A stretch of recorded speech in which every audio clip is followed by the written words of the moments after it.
Supreme court ने जम्मू कश्मीर के चुनाव क्षेत्रों के परिसीमन पर रोक लगाने से इनकार कर दिया है। याचिकाकर्ता जम्मू कश्मीर में परिसीमन पर रोक चाहता था। इसके लिए उसने सुप्रीम कोर्ट में याचिका दायर की थी।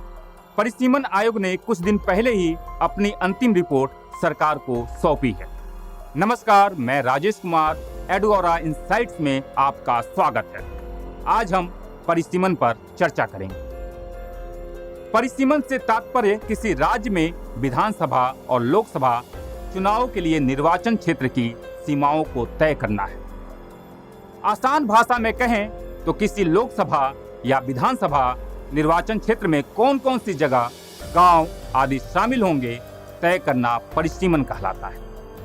इस कार्य को एक आयोग द्वारा किया जाता है जिसे परिसीमन आयोग कहते हैं। इसका गठन केंद्र सरकार द्वारा किया जाता है। इस आयोग में 3 सदस्य होते हैं। परिसीमन आयोग की अध्यक्षता उच्चतम न्यायालय के रिटायर्ड जज द्वारा की जाती है। 2 अन्य सदस्यों में एक मुख्य चुनाव आयुक्त या उनका प्रतिनिधि और दूसरे संबंधित राज्य के चुनाव आयुक्त होते हैं। संविधान के अनुच्छेद 82 में प्रत्येक जनगणना के बाद परिसीमन कराने की बात कही गई है। फिर क्या कारण था जम्मू कश्मीर में अभी परिसीमन कराने की? वर्ष 2019 में एक कानून द्वारा जम्मू और कश्मीर को 2 केंद्र शासित प्रदेशों में बांट दिया गया था।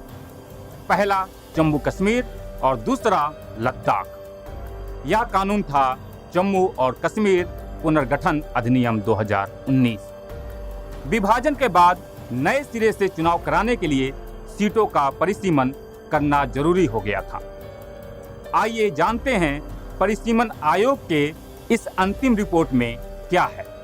परिसीमन आयोग द्वारा जम्मू कश्मीर में 7 विधानसभा सीटों को बढ़ाया गया है।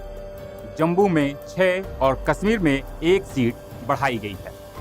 7 सीटें बढ़ने के साथ ही प्रदेश में विधानसभा की 90 सीटें हो गई हैं। जम्मू में 43 और कश्मीर में 47। इनमें से 7 सीटें अनुसूचित जाति के लिए आरक्षित की गई। इसके साथ ही पहली बार अनुसूचित जनजाति के लिए 9 सीटें आरक्षित की गई हैं। परिसीमन आयोग की रिपोर्ट में 2 सीटें कश्मीरी प्रवासियों के लिए रिजर्व रखी गई। रिपोर्ट में इसके लिए कश्मीरी प्रवासियों शब्द का इस्तेमाल किया गया है। एडोरा इनसाइट्स में आज इतना ही। फिर मिलते हैं नए इनसाइट्स के साथ। तब तक के लिए नमस्कार।